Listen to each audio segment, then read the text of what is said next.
As if Khan asks a question, why is the humanitarian reinstatement approval taking so long? We requested in January 22, still no answer. Ask Mayorkas, the head of the Department of Homeland Security. Immigration is taking like 2-3 years to do that right now, unfortunately. Anonymous asks a question. I have a concern. I've been married to a U.S. citizen for 8 years, but I don't have a green card yet. My husband hasn't filed for it yet. My reason is his taxes. He didn't file for them for many years. When I came here, he had a small business, but during COVID, our business was closed.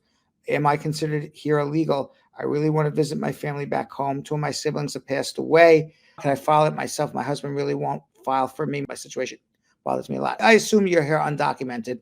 If your husband's business closed down and he can't afford to pay his taxes, he should go to a tax debt relief attorney. That's what I would recommend. And many tax debt relief attorneys can file your back taxes and then have the taxes wiped away. That's how I would handle it. Anonymous asks another question. Can I get a work permit even if I'm out of status? I overstayed on a J-1 visa subject to 212E for almost 6 years.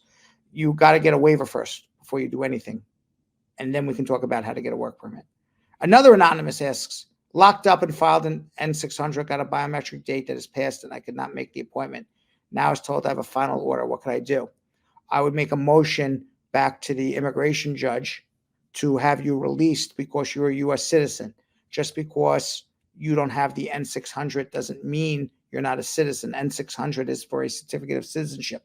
Citizenship is automatic. So if you qualify for citizenship, you're a citizen no matter what. And the U.S. government should not be deporting citizens. So I would make a motion to the judge and say, hey, wait a second, I'm a U.S. citizen because of XYZ, and show your documents why. And then if you are, they're going to release you.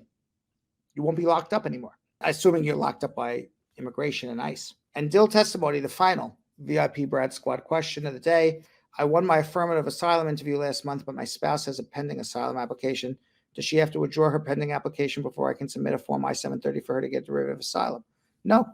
You can file for both. She can have both going at the same time. Why not?